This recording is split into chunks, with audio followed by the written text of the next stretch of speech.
Bienvenidos al nuevo podcast. Esta vez te traemos una historia de valor y resiliencia total. Annie Wilkins, un viaje de valentía, esperanza y libertad.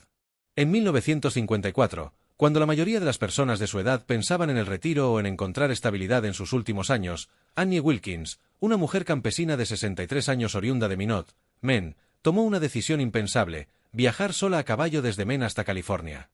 Sin dinero, sin apoyo familiar, con problemas de salud y sin experiencia previa en viajes largos, su hazaña fue más que un simple recorrido geográfico, fue una travesía de coraje, de fe en la humanidad y de deseo inquebrantable por la libertad. Los años previos, una vida de sacrificio y silencio. Annie Wilkins había pasado la mayor parte de su vida cuidando de sus padres y trabajando en una granja familiar en Maine. Era una mujer sencilla, sin educación universitaria, sin hijos, ni esposo. Vivía en la pobreza, pero tenía una conexión profunda con la tierra, los animales y los valores del esfuerzo honesto. En 1954, su situación empeoró gravemente. Sus padres ya habían fallecido, su salud se debilitaba tras una neumonía severa, y el estado de Maine le quitó su propiedad por falta de pago de impuestos. En la consulta con su médico, Annie recibió una sentencia demoledora: tenía 2 años de vida como máximo.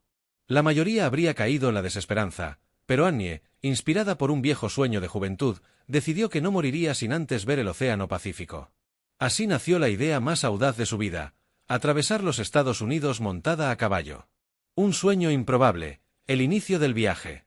Con apenas unos pocos dólares que le quedaban, Annie compró un caballo de raza mixta llamado Tarzán, un animal fuerte, paciente y noble. También recogió a una pequeña perrita callejera que bautizó como The Page Toy, nombre francés que significa apúrate, reflejo de su energía incansable. Más tarde, se sumaría a ellos una burra llamada Sweet Pea. En noviembre de 1954, bajo una fría nevada en Maine, Annie emprendió su viaje, sin más mapas que los de las gasolineras, sin plan definido, sin apoyo oficial. Solo llevaba consigo su fe, su terquedad y el deseo de demostrar que aún podía vivir con propósito. Una mujer sola, pero nunca del todo sola. Annie cabalgó a través de 11 estados, entre ellos New Hampshire, Vermont, Nueva York, Pensilvania, Ohio, Indiana, Illinois, Missouri, Kansas y finalmente California. Durante casi 2 años, su viaje la llevó por caminos rurales, pueblos desconocidos y ciudades modernas. En cada lugar dejó una huella, la huella de una mujer que desafiaba su destino. Lo sorprendente fue cómo, a pesar de no tener recursos ni seguridad, encontró en el camino la solidaridad de desconocidos. Gente que la acogía en sus casas, la alimentaba, cuidaba de sus animales, la guiaba por mejores rutas o le ofrecía ropa de abrigo. Su historia comenzó a circular en la prensa local y nacional, y pronto se convirtió en un símbolo de valentía. Radios, periódicos e incluso la televisión querían entrevistarla. Para muchos, Annie se convirtió en una especie de heroína accidental, una anciana montando a caballo a través de una nación moderna, un recordatorio viviente del espíritu pionero estadounidense. Pero más allá del romanticismo, su viaje estuvo lleno de dificultades reales. Desafíos del camino. Annie enfrentó condiciones extremas. Atravesó tormentas de nieve, cruzó caminos peligrosos, soportó enfermedades y heridas, tanto propias como de sus animales. Tarzán, su caballo, fue más que un medio de transporte, fue su compañero más fiel, capaz de soportar largas jornadas con paciencia y fuerza. En ocasiones, Annie dormía al costado de los caminos o buscaba refugio improvisado en establos. Además de lo físico, hubo retos emocionales: el miedo a perderse, la incertidumbre de cada nuevo día, la posibilidad constante de no lograr su objetivo. Aún así, nunca dejó que las dudas ganaran. Cada paso al oeste era una afirmación de su libertad. También enfrentó el escepticismo de muchos. La gente, al verla, a menudo dudaba de su salud mental o de su propósito. ¿Qué hacía una anciana sola, viajando a caballo por América? Pero esas dudas, en lugar de frenarla, la impulsaban más. El simbolismo de su viaje. El viaje de Annie no fue solo una aventura personal. Representó una lucha contra los límites que la sociedad impone por la edad, el género y la clase social.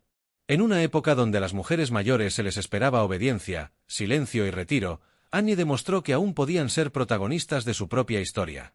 También desafió el sistema que la había marginado. El Estado que le quitó su hogar por impuestos impagos jamás imaginó que esa mujer, desahuciada y sola, se convertiría en una figura nacional. En un país que hablaba de progreso y modernidad, ella recordó la importancia de la perseverancia, la humildad y la conexión humana. Annie también encarnó una espiritualidad sencilla, una fe profunda en que el universo, la gente y la vida proveerían lo necesario si uno caminaba con el corazón abierto. Su confianza en los demás fue clave para que el viaje fuera posible. El final del viaje, el Pacífico. Después de casi 2 años en el camino y más de 6,000 kilómetros recorridos, Annie Wilkins llegó a California. Vio el Océano Pacífico, tal como se había prometido. No hubo desfiles ni medallas, pero para ella, el simple acto de cumplir su sueño era su mayor victoria. Lo que pensó que sería su última gran aventura terminó siendo un renacer. Annie no murió poco después, como predijo su médico. Vivió varios años más, escribiendo sus memorias y contando su historia. Pasó un tiempo en California, cuidando de sus animales, y luego regresó al este, ya convertida en leyenda. El legado de Annie Wilkins. Décadas después, su historia fue rescatada por la escritora Elizabeth Letts, quien investigó cartas, recortes de prensa y relatos orales para escribir el libro The Ride of Her Life, 2021. Este relato reconstruye con detalle no solo el viaje de Annie, sino el contexto social de la época, las personas que la ayudaron y el impacto que tuvo su travesía en los corazones de miles. El libro se convirtió en un éxito de ventas y volvió a poner a Annie en el centro de la conversación. Fue reconocida como una pionera del coraje femenino, una defensora inconsciente del envejecimiento activo y una inspiración para quienes sienten que sus sueños son imposibles. Su historia ha sido contada en programas de radio, podcast, artículos periodísticos, y existe incluso interés por llevarla al cine. Una historia para nuestros tiempos. En un mundo cada vez más acelerado y conectado digitalmente, la historia de Annie Wilkins resuena con fuerza. Nos recuerda que la libertad no siempre viene de la velocidad o la tecnología, sino de la determinación, la confianza en uno mismo y la capacidad de arriesgarlo todo por un propósito. Annie no era una activista, ni una intelectual, ni una figura pública. Era una mujer común, con un sueño extraordinario. Y eso es lo que hace su historia tan poderosa. Nos enseña que todos, sin importar la edad o los recursos, podemos ser protagonistas de algo grande. Gracias por acompañarnos en este nuevo podcast. Si el mismo ha sido de valor para ti, compártelo y suscríbete. Pincha la campanita.